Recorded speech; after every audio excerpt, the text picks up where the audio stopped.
Aurélien, toi qui es fan des petits clubs et notamment des petits clubs français, là, ce qui se passe en Coupe de France, je sais pas si tu as vu, mais les petits prennent le pouvoir et pas mal de petits venant d'une région très, très à l'ouest, quoi. Je vois ça, j'ai l'impression que c'est la magie de la Coupe de France, qui opère et je ne sais pas pourquoi la Bretagne a décidé de prendre le pouvoir. Bon, je crois que c'est une région de gauche, donc je crois que je vais me laisser faire. Bah, se laisser faire, et bon, c'est vrai qu'ils ont pas mal de choses intéressantes à offrir. Bon, toi, t'aimes bien les galettes, les crêpes. Moi, je suis plus Le cidre. Chouchen, le Chouchen. Ouais, le chouchen, le Queen Amman. Moi, je suis plus cidre, tu vois. Bon écoute, hein, les goûts et les couleurs comme diraient, les grands philosophes, qui officient, dans des émissions de football, moi j'ai pas envie de te contredire. Ah ouais, mais en plus, bon, les clubs bretons, peut-être que c'est les petits qui vont prendre le pouvoir parce que les clubs bretons de Ligue 1, que ce soit Nantes ou Rennes, bon, heureusement qu'il y a Brest, hein, mais sinon le reste, c'est pas fameux, hein. Surtout que, autant Nantes, ça joue, on va dire, dangereusement avec, la relégation depuis, quelques années.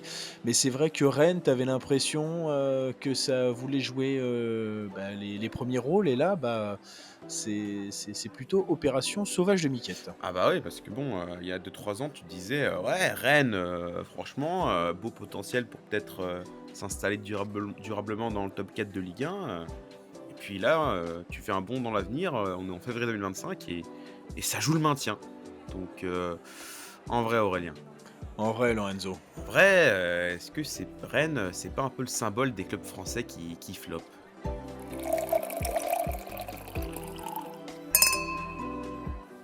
Je te trouve quand même un peu dur parce que pendant longtemps, Rennes, c'était, le fameux club qui avait un milliardaire, à sa tête et c'était le milliardaire qui donnait, aucune thune et bon et finalement je trouve que, ils avaient remporté la coupe de France en 2019. Alors tu me diras, c'est qu'une coupe de France, c'est pas non plus, la Ligue 1 ni une coupe d'Europe, mais moi je sentais, un certain enfin, un nouveau souffle dans le club, rouge et noir comme dirait, Jeanne Masse. Heu, bon, il y avait là actuellement, il y a l'air d'avoir une crise, bah, sportive et institutionnelle et c'est peut-être ça le souci parce que, comment, heu,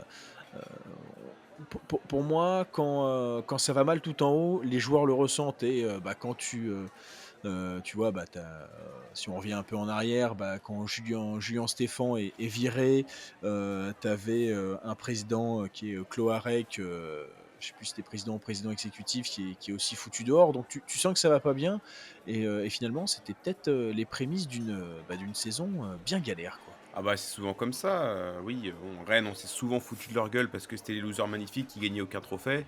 Bon, la coupe de France qu'ils ont gagnée contre le PSG, c'est quand même un beau souvenir, hein, moi, j'ai toujours le souvenir du pénalty raté de Nkunku et la revanche prise par Hatem Ben Arfa. Ça, c'était quand même du très beau storytelling et c'était beau.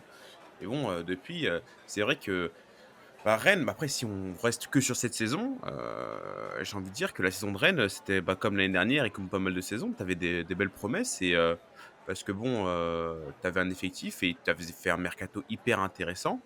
Quand même, tu avais des Grondbeck, Ostigard, Hateboer, qui sont bon, quand même des profils qui ont de la gueule, quoi. En plus, tu commences avec une victoire 3-0 contre Lyon, donc tu te dis: «Alors Rennes, c'est peut-être l'année pour enfin se hisser, dans le top 3 durablement», et puis, bah, ça s'est cassé la gueule et comme d'habitude avec Rennes, j'ai envie de dire, bah, des promesses et puis plus grand chose. En fait, on se dit: «Ça s'est cassé la gueule», mais ça se cassait la gueule déjà l'année dernière quand même parce que bon, finir à la 10e place, du classement, sans compétition européenne qui était vraiment, une première depuis 6 saisons, heu, c'est, ça coupe vraiment l'élan dans lequel était Rennes. Surtout que, en fait, tu rappelles Stéphane qui fonctionnait pas trop mal après avoir pris, après avoir remplacé au pied levé, Bruno Genesio. Puis le mec, il a signé sa prolongation et là, tu as quand même essuyé une dizaine de défaites sur une vingtaine de matchs, donc ce qui est un ratio, pas ouf, hein, quand tu perds 50 une fois sur 2, c'est pas ce que j'appelle, des stats envieuses quand tu es entraîneur. Mais, voilà, le seul truc où c'était un peu contrebalancé, c'était, ce fameux match contre, l'AC Milan où, au retour, au Roazhon Park, tu gagnes et moi qui suis plutôt, enfin, voilà, supporter quand même du Milan AC, même si Auxerre est d'abord dans mon cœur. Je pense que, enfin, j'ai commencé un peu à avoir peur, mais sinon, bah, voilà, ouais, Rennes actuellement, je toi, tu parlais de mercato, j'ai plus l'impression de voir, Saint-Étienne ou Lyon d'il y a quelques années et même pour en revenir, bah, ouais, c'était des belles promesses, même si tu vois, j'ai un bémol, hein, parce que Østigard, moi, j'ai vu des supporters napolitains, fêter son départ. Oui, oui, bah, après Sigurd, ça a toujours été un défenseur qui avait du potentiel, hein. Moi, je me rappelle dans Football Manager, par exemple, après ça vaut ce que ça vaut, mais c'était un défenseur que tout le monde prenait dans ses parties. Bon, ça doit pas être pour rien, parce que Football Manager a souvent vu juste. Mais bon, là, en l'occurrence, pour Sigurd, bon, malheureusement, ils ont peut-être tapé à côté. Mais moi, je me rappelle, bah, ne serait-ce que on parle d'une dynamique qui est quand même négative depuis l'année dernière. Moi, je me rappelle de l'année dernière, mois d'août, on se dit, qu'on fait le bilan des mercatos et les petits pronostics pour la saison, qui arrive. Tout le monde voyait Rennes, ouais, mercato incroyable, effectif vraiment qui est taillé pour le top 4. Tu quand même, tu fait signer Enzo Lefebvre qui, à Lorient, c'était quand même une promesse incroyable. Limite, ça parlait déjà de l'équipe de France, pour lui, dans un futur, plus pas si lointain que ça. T'avais Jérémy Doku, t'avais Martin Terrier, t'avais avais, Ludovic Blas, Gouiri, Kalimundo, ouah, t'avais Bourigeaud! un des Bourigeaud, Benjamin Bourigeaud, parce que lui aussi, son départ, je pense qu'il a fait plus de mal qu'on ne le pense. Et tu aussi Primatic qui, bon, lui, faute d'école internationale, était finalement atterri à Lyon, au mois de janvier. Mais vraiment, tu avais un effectif qui était taillé pour le top 4. Et bon, tu finis 10e parce que bon, tu débarques Genesio en novembre un peu à la va-vite. Tu rappelles Julien Stéphan. Bon, voilà. Et t'en viens cette année à, encore une fois, bah, si tu passes sur l'effectif de cette année en 2024-2025, bah, là encore, tu avais un effectif qui est fait au moins pour la première partie de tableau, alors que bon, bah, là, tu es arrivé au mois de janvier, bah, tu étais dans le fond de la Ligue 1 alors que tu étais même pas encore relégable et donc tu peux toujours creuser et ça, Rennes nous l'apprend et c'est intéressant à savoir. Ouais, en plus, bah, tu parles, du bilan avant, d'aller, sur, les fêtes de fin d'année, et d'aller bouffer, de la dinde, 3 repas sur 4. J'ai encore une sacrée indigestion quand j'y pense. Enfin bref, Les toilettes sont juste à côté, Aurélien, si tu veux. c'est vrai, c'est l'avantage du Barthez. Mais bon, tu avais, 14 points en 14 journées, ce qui était quand même, le pire départ de Ligue 1, pour Rennes au XXIe siècle. Il fallait remonter en 2002-2003 pour les voir aussi mauvais et et je pense que, c'est peut-être, prémonitoire parce qu'à l'époque, tu vois, ils avaient fini 15e et bon, là, la 15e place, bah, ils en sont pas si loin que ça. Ah bah oui, oui, bah là, ils sont pas si loin et maintenant, c'est une Ligue 1 à 18, hein, donc attention que là, la 15e place, tu pas loin de finir en Ligue 2 et de finir comme d'autres clubs, j'allais dire comme Bordeaux, mais si tu fais comme Bordeaux, tu vas encore plus loin. Mais moi, je me demande comment tu en arrives, parce j'ai parlé du mercato de l'année dernière, mais le mercato même de celui de cette année, tu as eu pas mal d'investissements, tu fais venir, la pépite venue du Nord qui était Grondbeck, qui a fait 2 bons premiers matchs, puis après, bon, bah, c'est finito, il est déjà reparti. Mikhail Faye, qui est quand même une belle promesse du côté de la Masia, que tu fais venir lui aussi en défense centrale. Voilà quoi, Jota, qui était au Celtic un dieu, et qui finalement, il arrive, mais il ne fait absolument rien non plus. Atebour, bon, qui faisait partie de l'épopée de l'Atalanta en 2020, 2021, etc., qui était, je pense que tu peux attester, un très très bon joueur en Serie A. Et, ben maintenant, après avoir fait le 3-0 contre Lyon, bah, t'enchaînes les défaites et bon, je pense que ça t'a fait plaisir. Mais le 4-0 contre Auxerre, ça, on l'avait pas vu venir par contre.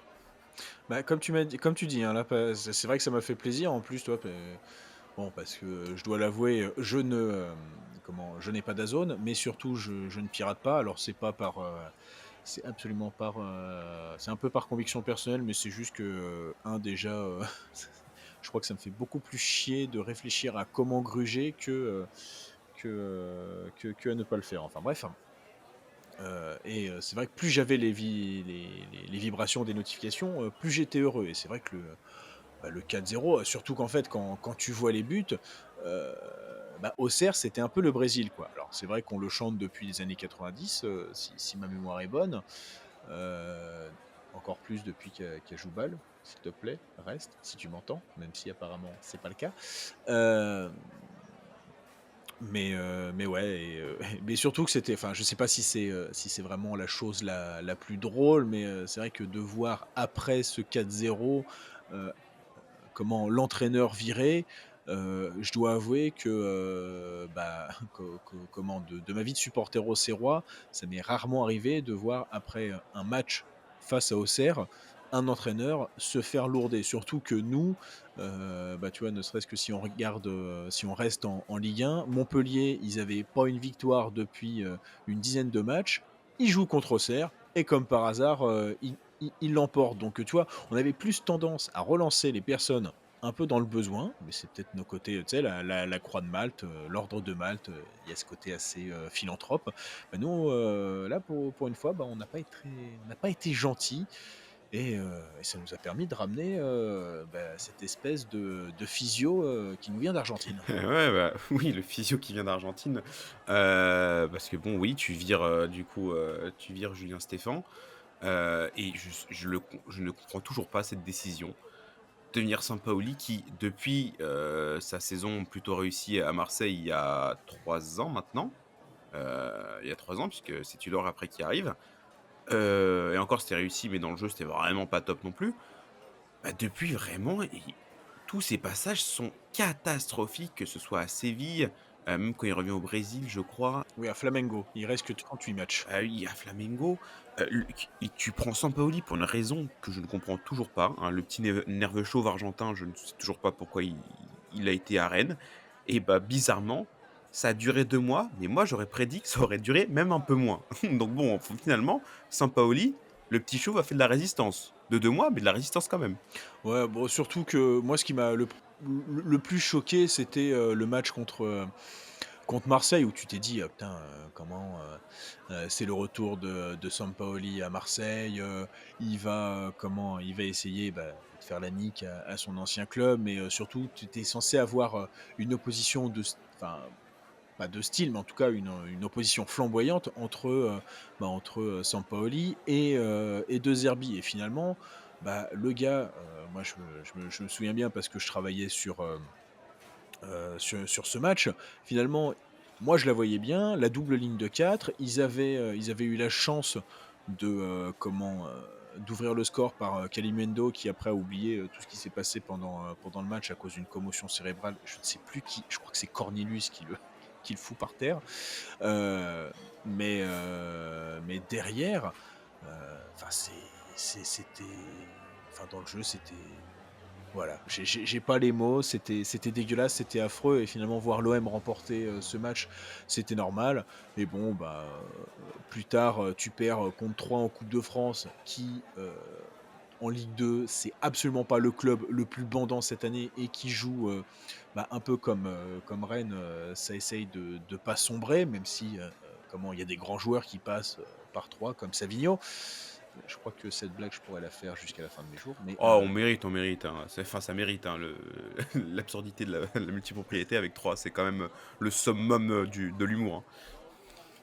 et encore, on a failli voir des choses, intéressantes avec Elie Croupi, à Lyon, hein, mais bon, ça c'est autre chose, c'est le mercato hivernal et ses stupidités.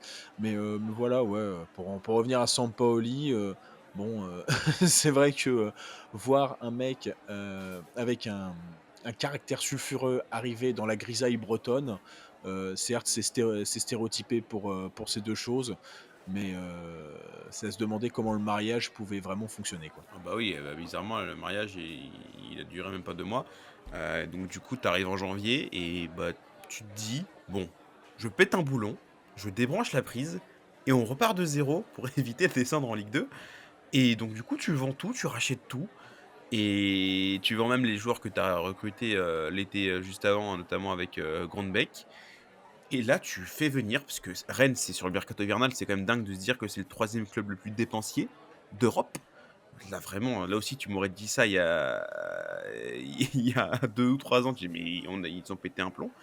Mais bon, les recrues, c'est tu fais pas venir n'importe qui, encore une fois. Tu fais revenir Seko Fofana en Ligue 1, où tu peux te demander le niveau qu'il a encore, après son passage en Arabie Saoudite. Bon, sur ses premiers matchs, tu sens que c'est pas dingue, mais après ça peut repartir. Brice Samba, quand même, gardien international français qui était plus trop de Santé à Lens. Anthony Rouault qui était quand même l'un des piliers de la défense de Stuttgart qui joue en Ligue des Champions. Donc tu prends un mec qui est confirmé en Ligue des Champions et Kyogo Furuhashi puisque bon, Rennes aime bien le Celtic apparemment, même si bon, Jota était passé par l'Arabie Saoudite.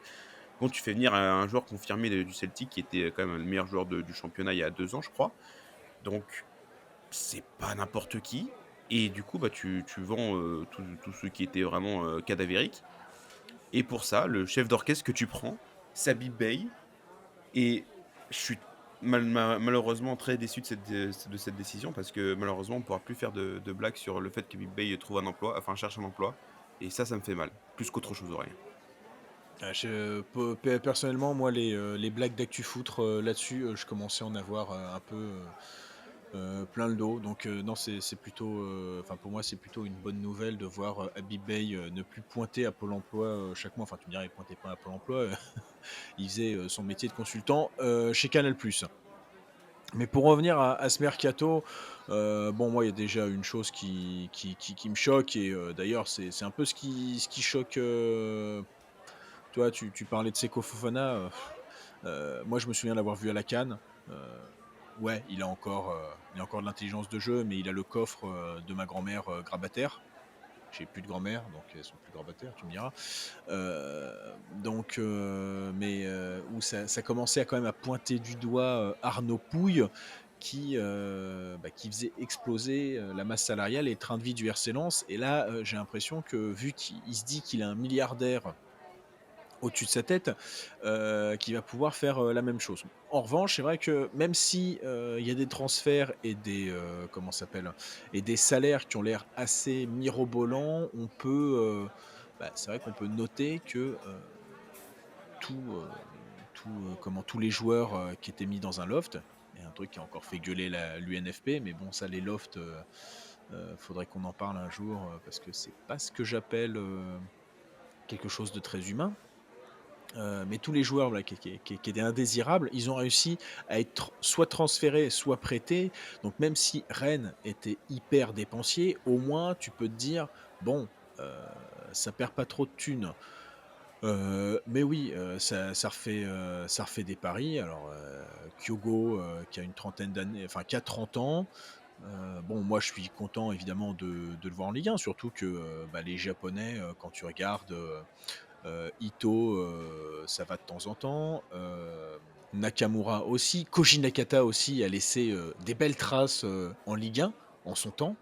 Une sublime vidéo que je ne me lasse jamais de regarder quand il neige sur les stades de Ligue 1. Mais enfin,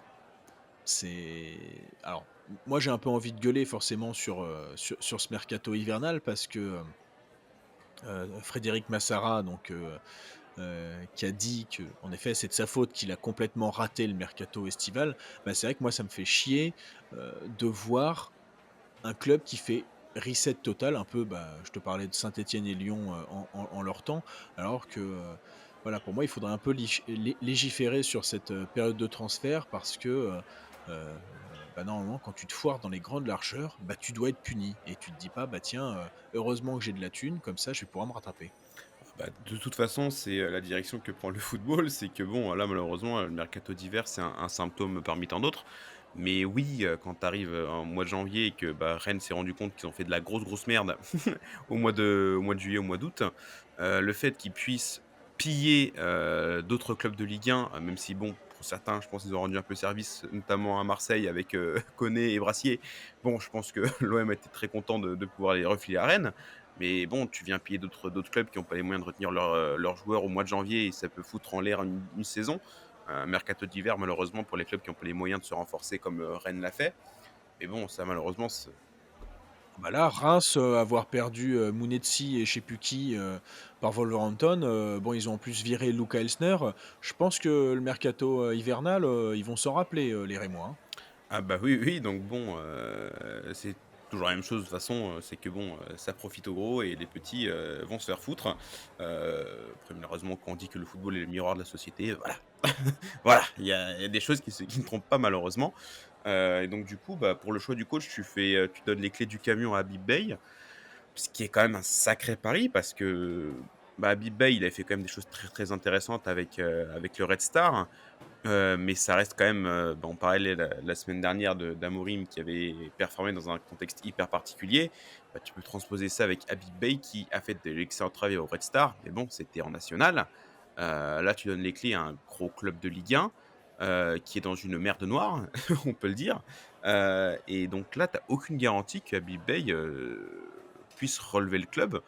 Et puis bon, est-ce que c'était vraiment, le bon choix d'essayer de donner les clés du camion à un entraîneur qui a pas beaucoup d'expérience et qui, est là pour être tourné vers l'avenir?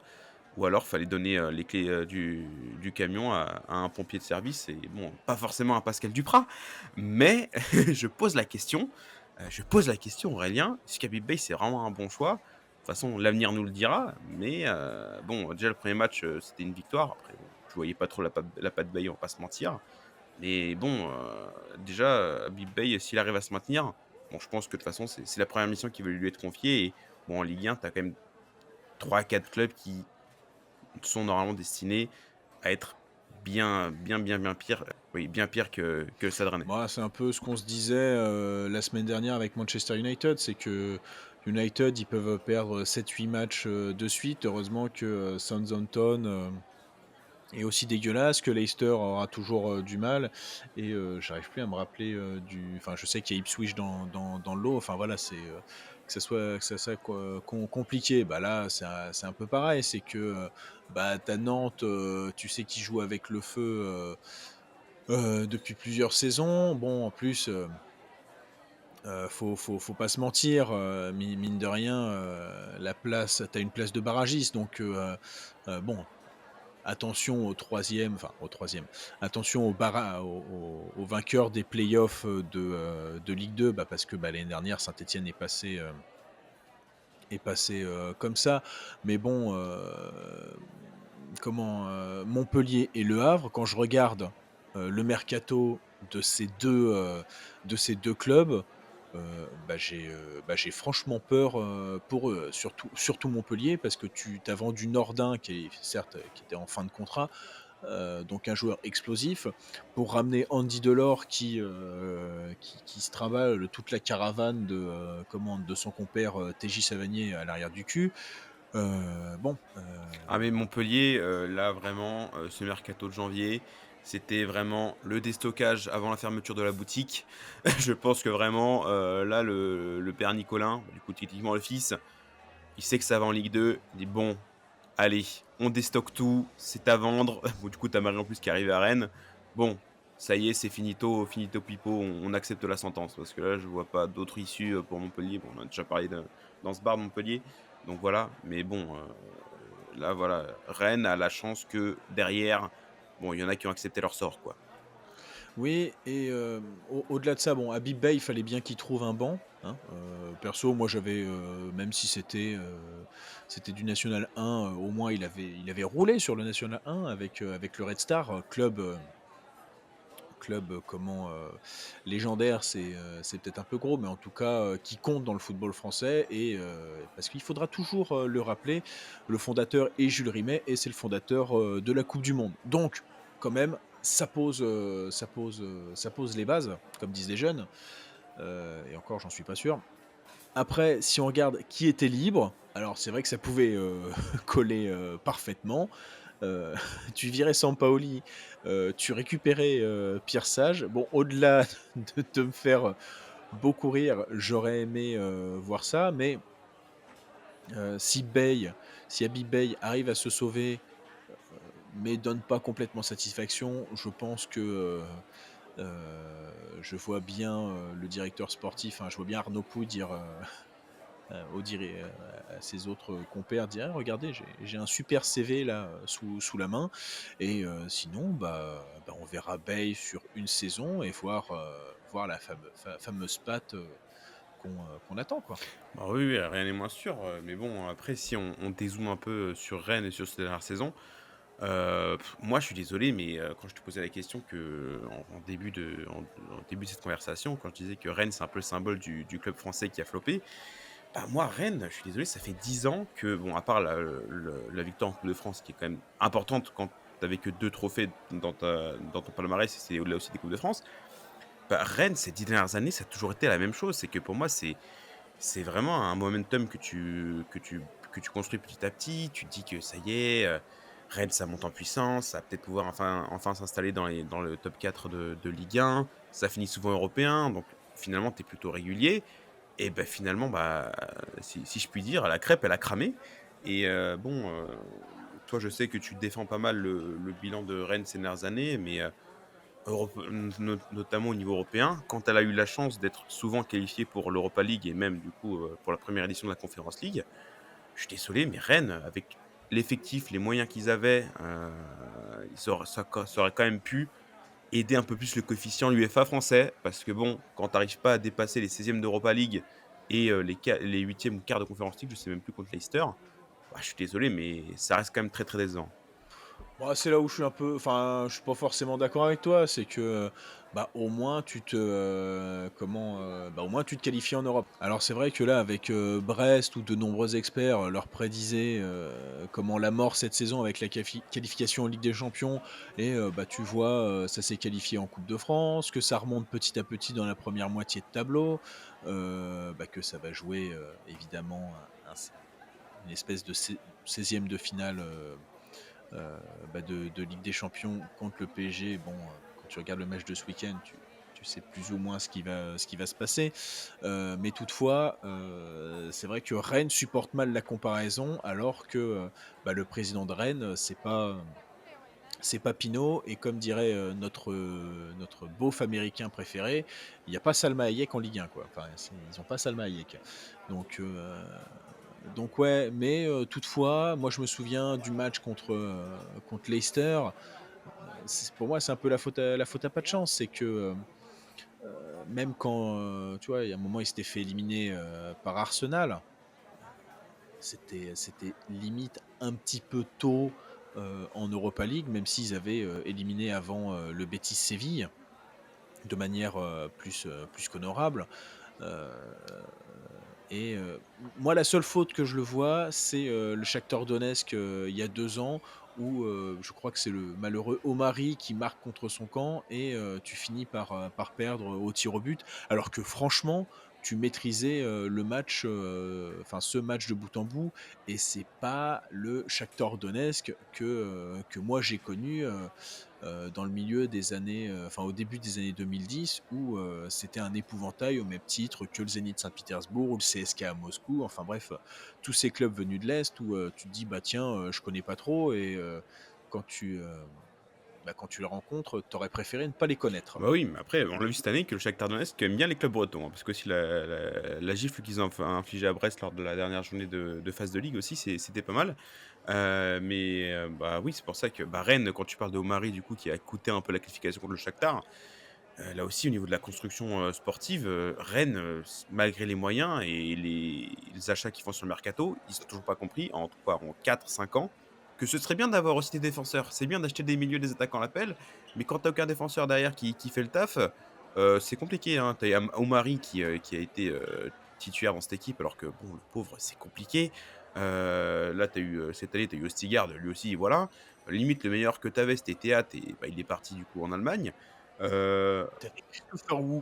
Christopher Wu, c'est très compliqué aussi, je suis désolé. Là, tu fait venir comme Kalidou Saïdou qui était intéressant à Clermont, mais là, en plus, le pauvre, il s'est fait les croisés, donc là aussi, tu personne derrière.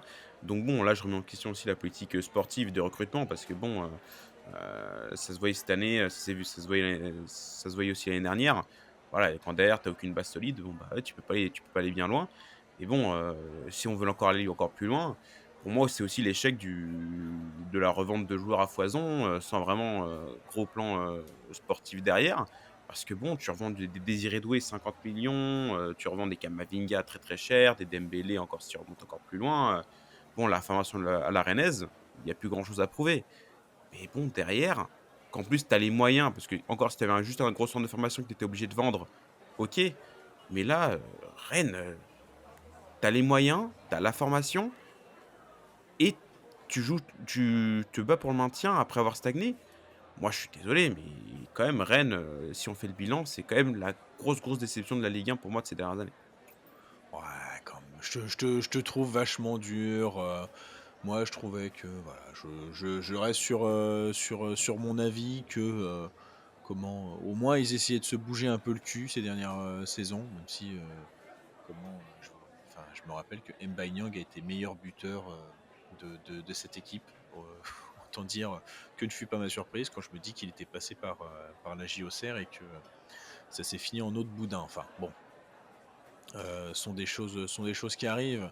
Heu, mais quand même, là où je suis d'accord avec toi, c'est au niveau de la politique sportive parce que tu as quand même ramené, Florian Maurice, tu as quand même ramené, Frédéric Massara. Alors, en 2022, il a quand même été élu, directeur, sportif de l'année. Bon, c'était en duo avec Paolo Maldini. Heu, Bizarrement, j'ai l'impression, enfin, on commence à savoir qui vraiment passait les coups de fil pour avoir, les joueurs. Bon, tu me diras, il y a toujours eu il y a forcément des ratés, hein. Tous les directeurs sportifs ne peuvent pas faire un 100, hein. Même Monchi qui était une référence, bah, il s'est foiré complètement à la Roma, hein. Donc, on peut leur reprocher beaucoup de choses, mais tu vois, dans tous les noms qu'on a cités, heu, c'était censé être des paris intéressants. Après, la crêpe, n'a pas fonctionné, comme tu as dit, elle a brûlé, heu, un peu comme, Manchester. Moi, ça me fait ni chaud ni froid parce que, bah, mon club est de nouveau en Ligue 1 et je préfère, que mon club se sauve. Donc, si Rennes pouvait se reprendre un 4-0 au retour contre la JOCR, je suis le premier à signer, dès demain même. Bah, tu parlais de coefficient UEFA, c'est vrai que quand tu regardes cet effectif, il est censé être européen et il est censé nous rapporter des points et là, bah, actuellement, il nous rapporte que dalle, même pas pour les parieurs, je pense. Ouais, mais après de toute façon, on le dit souvent que, les locomotives françaises, que ce soit Marseille, Lyon et cetera, c'est tellement irrégulier que bon, on en a marre, ce serait bien qu'elles tirent la Ligue 1 vers le haut. Bah, moi, c'est vrai que Rennes, j'avais vu ce club comme une potentielle future locomotive et bah, finalement, ça a déraillé avant même d'arriver en gare, quoi.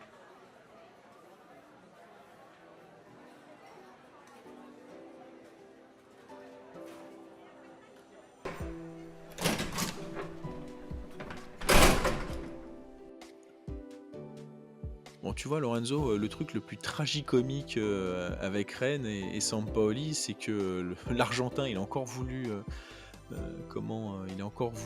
foutre, Mandanda, à la retraite et finalement, il se casse avant d'avoir réussi, sa mission.